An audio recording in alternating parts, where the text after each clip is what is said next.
قسم شب تار میں راز یہ تھا کہ حبیب کی زلف دوتا کی قسم واللیل اذا سجا. دوحا کی بات میں نے کہا نا پھیلاؤں گا، صرف چہرے کا ہی ذکر کرتا رہوں ساری رات لگ جائے گی. واللیل، اس میں بھی اللہ نے قسم یاد فرمائی ہے. تفسیر روح البیان اور تفسیر عزیزی میں ہے، اس سے مراد نبی پاک صلی اللہ علیہ وسلم کی مبارک زلفیں ہیں. کیا ہیں؟ مبارک زلفیں ہیں.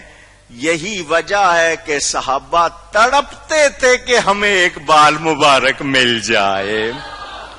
2 مرتبہ نبی پاک صلی اللہ علیہ وسلم کے روایات موجود ہیں، حضور نے بال تقسیم فرمائے، ایک حدیبیہ میں اور ایک حج کے موقع پر. حضور صلی اللہ علیہ وسلم بال مبارک رکھتے تھے 3 طرح، آدھے کان تک یا کان کی لو تک، کبھی کبھی بڑھ کر شانوں تک آ جاتے تھے. یہ نبی پاک صلی اللہ علیہ وسلم کے بال اور مانگ سیدھی نکالتے تھے، سیدھی مانگ نکالتے تھے.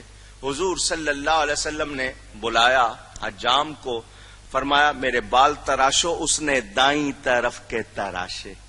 صحابہ جمع ہو گئے، صحابہ کام کاج چھوڑ کر جمع ہو گئے. کیوں؟ یہ بال مبارک ہمیں مل جائیں. کسی کے پاس سائز میں چھوٹا، کسی کے پاس بڑا، تو جس طرح کے بال تھے اسی طرح جو لوگوں کو ملے. میں نے آپ کو بتایا تھا، میں ابوظہبی میں ہو کے آیا ہوں، ان کو زلف مبارک کے بال ملے تھے جو اب 4 گنا ان کی لمبائی زیادہ ہو گئی ہے. ان بالوں میں زندگی ہے، مسلسل بڑھ رہے ہیں، کسی اور کے بال اس طرح بڑھتے نہیں ہیں. نبی پاک صلی اللہ علیہ وسلم کے بال مبارک لیتے تھے. کیوں؟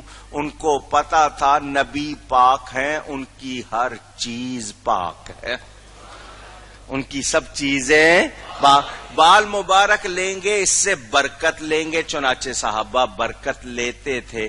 کتنے صحابہ کے واقعات موجود. حضرت خالد بن ولید کو حضور نے اپنی پیشانی کے سامنے کے بال دیے تھے، انہوں نے اپنی ٹوپی میں ان کو سی لیا تھا، اور جب کبھی جنگ پہ جاتے وہ ٹوپی پہن کے جاتے، کہتے مجھے ان کی برکت سے فتح ملتی ہے. متعدد واقعات. ذکر جمیل میرے والد صاحب کی پڑھ لینا، اس میں موجود ہے، میں آپ کو سناتا رہتا ہوں. تو یہ واللیل حضور کی زلفیں. امام ابن سیرین کا نام آپ نے سنا ہوگا، ان کا نام ہے محمد ابن سیرین. ان کو کہتے ہیں، یہ تابعی ہیں، صحابی نہیں ہیں، تابعی ہیں. ان کی ایک بڑی مشہور کتاب ہے تعبیر الرؤیا، خوابوں کی تعبیر. اللہ نے ان کو علم دیا تھا، آج تک ان کی کتاب چھپی ہوئی، لوگ اس سے تعبیر معلوم کرتے ہیں. وہ فرماتے ہیں میں نے حضرت عبیدہ سے کہا کہ ہمارے ہاں نبی پاک صلی اللہ علیہ وسلم کے کچھ بال مبارک ہیں جو ہمیں حضرت انس کے گھرانے سے ملے ہیں. یہ سن کر حضرت عبیدہ نے فرمایا مجھے دنیا وما فیہا، دنیا اور جو کچھ اس میں ہے اس سے یہ زیادہ محبوب ہے کہ میرے پاس نبی کا بال مبارک ہو. یعنی جس کو حضور کا بال مل جائے اس کے بعد اس نے کچھ مانگا تو اس نے بال کی قدر نہیں کی. سوچیں، اندازہ کریں.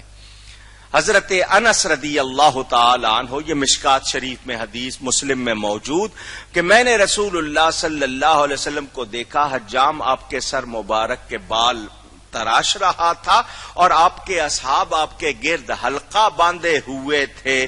وہ یہی چاہتے تھے جو بال نکلے ہمیں مل جائے. میں نے آپ کو حدیث بھی سنا دی.